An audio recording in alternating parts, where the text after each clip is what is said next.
कहना और सुनना ये सब कुछ हमें मिला जब यूपी इलेक्शन में एक गीत ने धूम मचा दी थी और उस गीत के सूत्रधार हमारे साथ एबीपी गंगा पर जुड़े हैं। कन्हैया मित्तल, आपका स्वागत है एबीपी गंगा पर।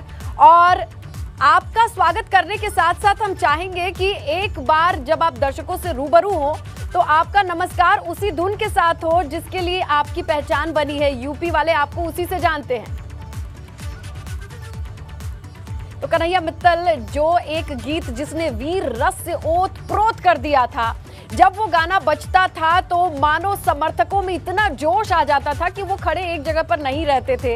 हमने अपने कैमरों से दिखाया किस तरीके से वो झूमते थे और गाते थे और नाचते थे।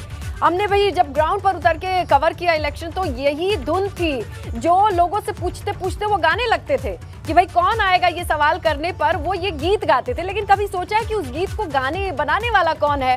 कन्हैया मित्तल उसका नाम है और वो हमारे साथ एबीपी गंगा पर जुड़े हैं।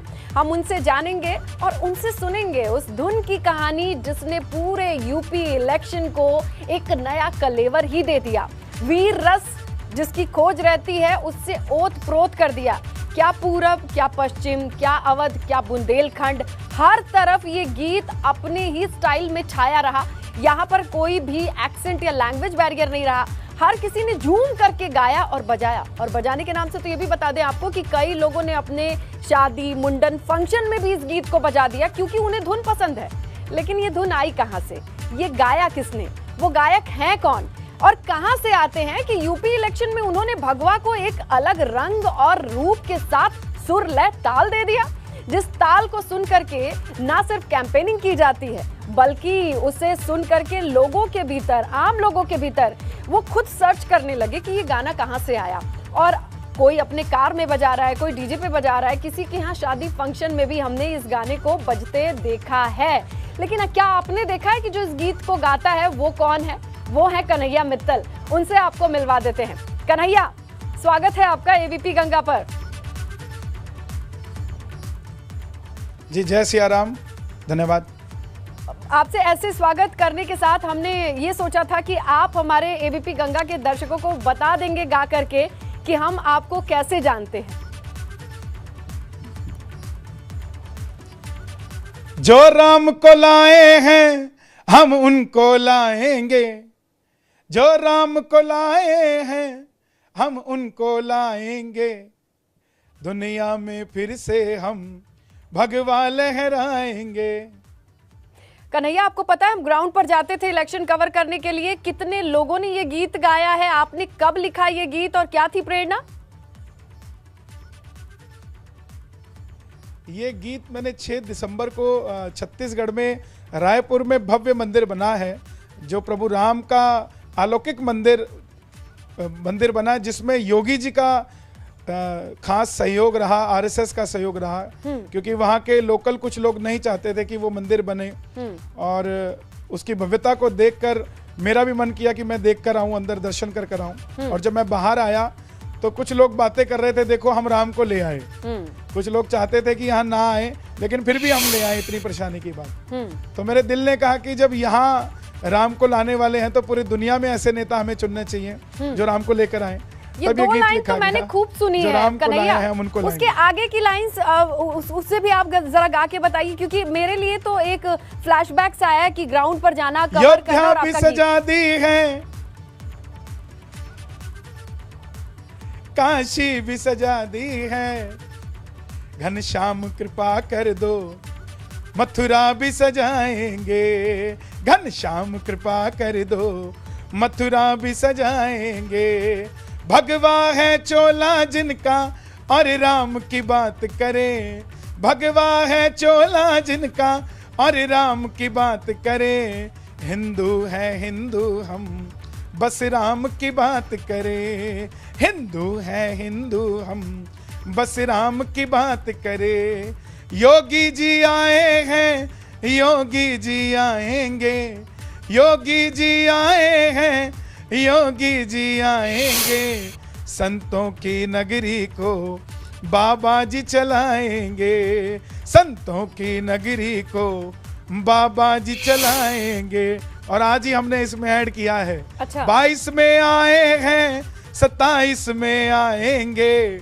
22 में आए हैं, 27 में आएंगे, संतों की नगरी को बाबा ही चलाएंगे, संतों की नगरी को बाबा ही चलाएंगे, जो राम को लाए हैं हम उनको लाएंगे। जी कन्हैया, आपकी आवाज में वो जो देसी मिठास है और वो जो वीर रस जिसे कहते हैं, वो चीज ऐसी ही है कि मन करता है कि आप गाते रहें, हम सुनते रहें। और आप इतने क्रिएटिव हैं, इस गाने को खुद ही लिखा और गाया। बहुत बहुत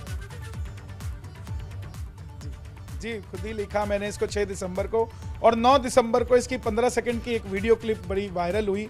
उसके बाद इसको हमने रिकॉर्ड किया, 10-11 दिसंबर को ये रिलीज हुआ, और 15 ही दिनों के अंदर 9 जनवरी को तो मैं योगी जी के सामने इसको गा रहा था। तो मेरे लिए तो ये सौभाग्य की बात है। उन्होंने क्या कहा था कुछ लिखा जब आपने ये और गाया? वो देश के काम आया। उन्होंने कहा कन्हैया जी ने कन्हैया के अनुरूप कार्य किया है। अच्छा। और आज वो प्रदेश में कहीं भी जाते हैं तो सिर्फ रैलियों में नहीं, ब्याह शादियों में भी ये गीत बज रहा है। तो ये आपको कॉम्प्लीमेंट मिला है सीएम योगी आदित्यनाथ से। अच्छा ये बताइए, कन्हैया आपके नाम के अनुरूप वो कह रहे हैं, तो मथुरा के बारे में आपने कभी सोचा है कुछ वहां के लिए गीत बनाया है? क्योंकि राम को लाने वाला गीत तो आपका बहुत चल चुका। जी, ये उस दिन योगी जी ने ये भी कहा कि कन्हैया जी ने एक एजेंडा सेट कर दिया है कि मथुरा भी सजाएंगे, क्योंकि उससे पहले, इस गीत से पहले, चाहे वो समाजवादी हो, चाहे बसपा हो, चाहे खुद भाजपा ही क्यों ना हो, उनका मथुरा पर इतना ज़्यादा कंसंट्रेशन नहीं था। बट जब ये गीत आया और इसकी पंच लाइन आई कि मथुरा भी सजाएंगे, तो योगी जी ने खुद कहा कि एक ये एजेंडा बन चुका है, मथुरा सजाना ही पड़ेगा। और बाद में अखिलेश जी ने भी ये बात कही कि मथुरा हम भी सजाएंगे, क्योंकि भगवान कृष्ण उनके भी सपने में आए। लेकिन सच्चाई तो सामने आ गई, भगवान कृष्ण किसके सपने में आए थे। और अच्छा। मथुरा फिर सजने जा रही है। उस और वक्त का गीत बहुत जल्दी आपके बीच वो गीत भी आएगा। कन्हैया, उस वक्त का गीत क्या होगा? उस वक्त कन्हैया क्या गाएंगे? उस वक्त हम यही गाएंगे, लो आगे योगी, लो छागे योगी, लो आगे योगी, लो छागे योगी, मथुरा को सजाने फिर आए, गौ माता बचाने फिर आए, वृंदावन सजाने फिर आए, गोवर्धन सजाने फिर आए, लो आगे योगी, छागे योगी, आगे योगी, आगे योगी, लो आगे योगी, लो छागे योगी। कहाँ आप राजस्थान से सोचा था कि इस तरीके से छा जाएंगे उत्तर प्रदेश में? आप भी पूरा जांच पड़ताल कर कर बैठी हैं। और मेरी जन्मभूमि राजस्थान है, ये बहुत कम लोगों को पता है, क्योंकि मेरी कर्म भूमि चंडीगढ़ है। और ये मेरे माता पिता का ये आशीर्वाद है जो मैं आज यहाँ हूँ। और मैंने भाजपा के लिए कतई नहीं गाया था ये गीत, ये दुनिया को मैं बता दूं। ये गीत मैंने गाया संत के लिए, सनातन के लिए, राम के लिए, गौ माता के लिए, हमारे भारत देश के लिए।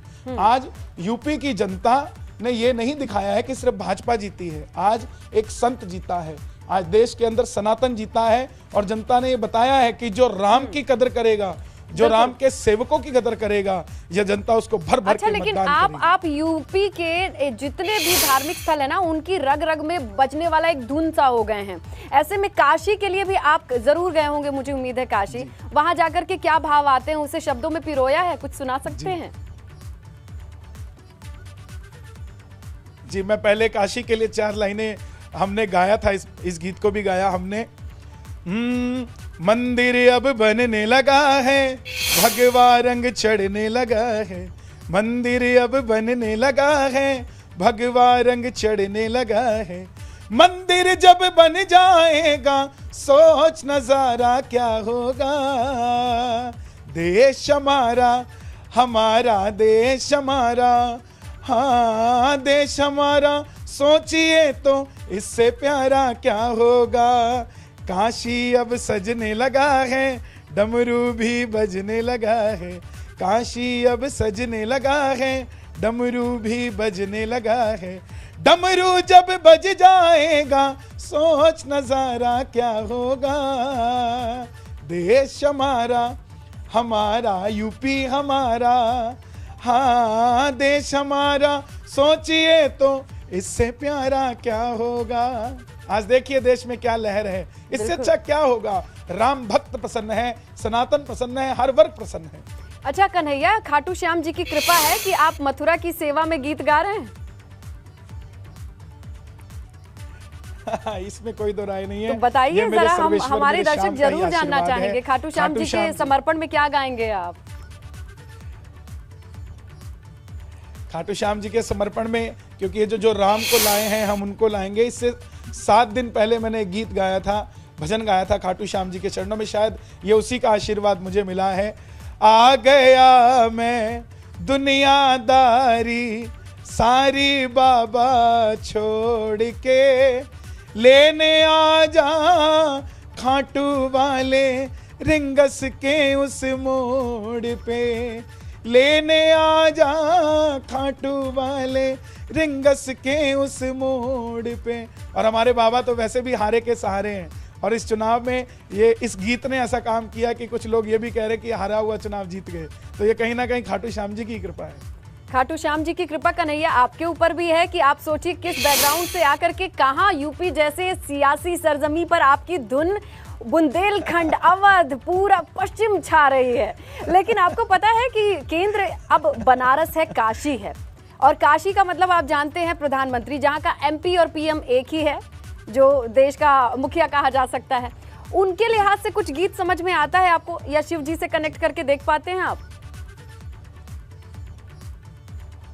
जी बिल्कुल, मैंने गाया भी है गीत, और मोदी जी के लिए भी गाया था, और काशी को भी उसमें जोड़ा था मैंने कि 2014 से पहले हम जय श्री राम जिस तरीके से बोलते थे, उस बोलने में अब थोड़ा सा श्रृंगारित हो चुका है वो जय श्री राम। अच्छा। और अब जरा थोड़े कड़कपन से आता है। अच्छा। और उसी के लिए मैंने लिखा कि जय श्री राम का नारा बोलो अब ऊंची आवाज में, जय श्री राम का नारा बोलो जय श्री राम का नारा बोलो अब ऊंची आवाज में, भाग जाग गए भैया हमरे मोदी जी के राज में, भाग जाग गए भैया हमरे मोदी जी के राज में, भोलेनाथ के भगत ने देखो कैसा काम बनाया है, दूर हुई गंगा माता को भोले के संग मिलाया है। आप खुद देखिए कि गंगा मैया जो 6.5 किलोमीटर दूर थी, आज काशी विश्वनाथ मंदिर के साथ जुड़ गई है। ये कोई काम कोई और नहीं कर सकता। 70 सालों में पहली बार देश ने ऐसा प्रधानमंत्री देखा जो शिवलिंग के सिर्फ दर्शन नहीं करता, उसका अभिषेक भी करता है। तो भोलेनाथ के भगत ने देखो काशी भव्य सजाया है, दूर हुई गंगा माता को मंदिर साथ जुड़ाया है। हम तो भैया क्या बोलेंगे, कर रहे हैं बड़ी जोर शोर से, हो रहा विकास जोर शोर से, मोदी जी के राज में, भाग जाग गए भैया हमरे मोदी जी के राज में। बड़ी प्यारी आवाज, उससे दमदार तरीके से आप उसे प्रेजेंट कर रहे हैं। और श्री गंगानगर से आके यूपी वालों के दिल में बसने की ये जो जर्नी बड़ी दिलचस्प रही है कन्हैया। आप अपने गीतों से, सुरों से मिट्टी की खुशबू ऐसे ही महकाते रहें। एबीपी गंगा पर जुड़ने के लिए आपका शुक्रिया। तो कन्हैया मित्तल को देखा और सुना आपने कि किस तरीके से उन्होंने यूपी की सियासी पिच पे अपनी दमदार आवाज से एक अलग माहौल, एक अलग एम्बियंस जिसे कहते हैं वो क्रिएट करके दिया। चाहे शादी पार्टी फंक्शन हो या फिर वो बड़ी बड़ी रैली जिसमें वो बड़े बड़े डीजे इनके गीतों के साथ झूमते हुए आगे बढ़े थे। तो एक और योगी सरकार में नए चेहरों को मौका दिया गया है, तो कई ऐसे दिग्गज भी रहे जिनका पत्ता कट गया है। योगी सरकार के पहले कार्यकाल में डिप्टी सीएम रहे दिनेश शर्मा से लेकर मथुरा विधायक श्रीकांत शर्मा तक नाम शामिल है।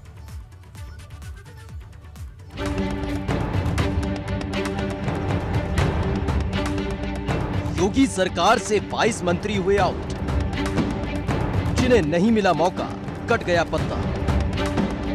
योगी सरकार में जहां नए चेहरों को भरपूर जगह दी गई है, वहीं दूसरी ओर कई ऐसे बड़े चेहरे भी रहे जिनका पत्ता इस बार कट गया। इनमें पहले कार्यकाल में डिप्टी सीएम रहे दिनेश शर्मा का नाम भी शामिल है। इसके अलावा महाराजपुर से प्रचंड जीत दर्ज करने वाले सतीश महाना को भी इस बार योगी सरकार में जगह नहीं मिली। तीसरा और बड़ा नाम जिन्हें कैबिनेट में शामिल नहीं किया गया, उनमें मथुरा से दोबारा जीते श्रीकांत शर्मा भी हैं। इसी के साथ इस बुलेटिन में फिलहाल इतना ही। खबरों पर नजर लगातार बनी है, आप बने रहिए एबीपी गंगा के साथ।